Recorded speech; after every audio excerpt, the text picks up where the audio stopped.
Day 3 full working day. Lunch का समय है और टाइम बिल्कुल नहीं है कहीं जाने का या कुछ ऑर्डर करने का। यहाँ का खाना भी 2 दिन से खा रहे हैं, थोड़े से बोर हो गए, तो आज सोच रहे हैं किचन में ही कुछ खुराफात की जाए। हमारे पास कल शाम की कुछ रसम और कुछ वेजीज और चावल बचे हैं, तो मैं सोच रहा हूँ उन्हीं को मिला जुला के एक बढ़िया सी खिचड़ी तैयार की जाए।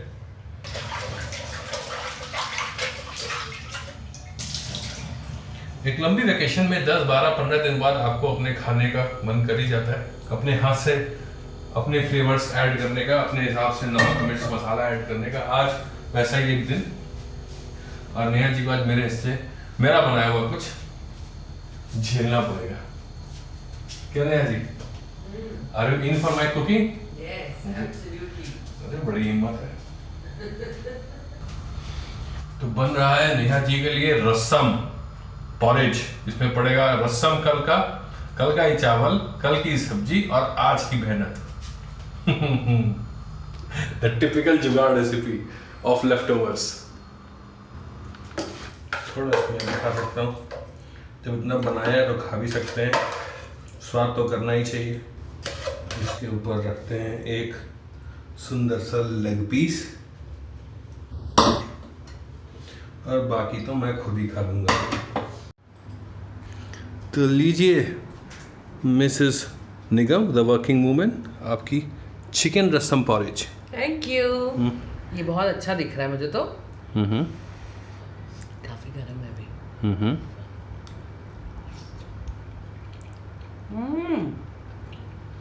झेलने लायक है।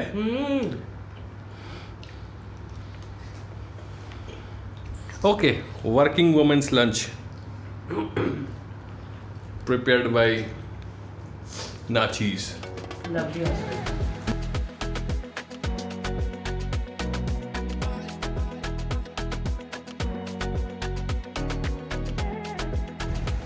शाम हो गई है और आज काफ़ी सनी डे था, तो बहुत ह्यूमिड था दिन भर। शाम को वक्त चहलकदमी का। ये है यहाँ का neighbourhood. The area is called hazy muddy beach area, और मेन रोड पर जो है ये बड़े बंगले हैं, और अंदर रोड में अंदर मतलब if you go inside it's a fisherman's colony. Boats वगैरह भी सुबह हम लोग देखते हैं आती हैं, अर्ली मॉर्निंग फिशिंग होती है, और जब तक हम लोग उठते हैं तब तक बोट्स वापस आ रही होती हैं। शांत सुदूर सा एकदम इलाका है, सिक्लूडेड, और परफेक्ट फॉर अ वर्केशन। बिल्कुल डिस्टर्बेंसेस नहीं है, बिल्कुल भी शोर शराबा नहीं है। आसपास का नेबरहुड बिल्कुल साइलेंट, पीसफुल, और network, electricity, all these like basic amenities are available 24/7। शाम के करीब 5 बज रहे हैं, लेकिन आप सड़क पर एक भी आदमी नहीं देखेंगे। इक्का दुक्का रेसिडेंट्स यहाँ वहाँ से आते हुए देखेंगे।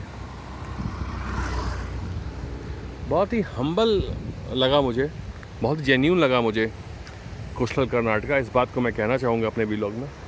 बहुत ही एक्नॉलेजिंग, बहुत ही अप्रिशिएटिंग, बहुत ही वेलकमिंग पब्लिक है, और बहुत ही अंडररेटेड है कोस्टल कर्नाटका उस लिहाज से। मेरे को यहाँ घूमते घूमते करीब 15 दिन तो हो गए, और मैं एक भी इंसिडेंस नहीं कोट कर सकता जहाँ मुझे लगा हो कि ओवर प्राइसिंग हुई हो, या कोई अग्रेसिव हुआ हो, या किसी ने ठगने की कोशिश की हो, या किसी ने ज़्यादा पैसे मांग लिए हो किसी चीज़ के। Everything is absolutely genuine. In fact I want to also quote कि जब मैं कुर्ग में रुका था और वहाँ पे मैं जल्दी में अपने सोनी के हेडसेट भूल गया, मुझे लगा कि अभी दोबारा मिलेंगे नहीं, क्योंकि उसके बाद और लोग भी गेस्ट आए होंगे, caretaker, everything, all those thing could be there. लेकिन मैंने उनको फ़ोन किया कि शायद मिल जाए, और in next 24 hours the owner himself called me and said कि मिल गए आपके, और मुझे एड्रेस दे दो कहाँ पे उन्हें कुरियर करना है। वेरी अप्रिशिएटिंग है, मज़ा आया मुझे लगा कि मुझे राइट ऑफ करनी पड़ेगी इसकी कॉस्ट, इसको इंक्लूड करना पड़ेगा ट्रिप की कॉस्ट में, हेडफोन की कॉस्ट, लेकिन I was so happy to get it back. ये लोकेशन बेंगलुरु से करीब 25-30 किलोमीटर्स के डिस्टेंस पे। हमारे जो होस्ट हैं, एयरबीएनबी होस्ट, उनकी प्रॉपर्टी एक और रेडी हो रही है सामने वाली, जिसका villa with a pool, 4 BHK villa with a pool, और इसमें इस समय रेनोवेशन चल रहा है। तो देखते हैं कैसा है ये property. Looks like this is the swimming pool, अभी तो कवर्ड है, लेकिन ठीक ठाक पूल एरिया लग रहा है, लाइक और सम स्मॉल छप छप आप यहाँ कर सकते हैं। इतना छोटा नहीं है, बहुत बड़ा भी नहीं है कि ओलंपिक साइज़ की आप यहाँ लगे स्विमिंग पूरी प्लान करने, लेकिन हाँ you can have some fun in the water. कोई मुझे दिख नहीं रहा है इस समय, इन बढ़ते रहते हैं, कोई ना कोई कहीं ना कहीं टकराएगा। Such a beautiful holiday home it is. आप जब काम में व्यस्त हो तो आप मैंगलोर जैसे शहर में रहें, और जैसे ही आपके पास थोड़ा टाइम हो extra and you want to stay away from the hustle bustle of port city, you can quickly drive to this place, a holiday home back. Noida से भी बहुत दूर नहीं, मैंने कैलकुलेशंस की हैं, तो 3-3.5 घंटे में आप नोएडा से भी यहाँ पर आ सकते हैं। एक डायरेक्ट फ्लाइट है, वहाँ से 1 घंटे की टैक्सी लेंगे एयरपोर्ट से, easily achievable, easily reachable location. हाँ, लेकिन when you are coming as a traveler, respect the location, respect the culture, respect the people, travel for experience and not for extravagance.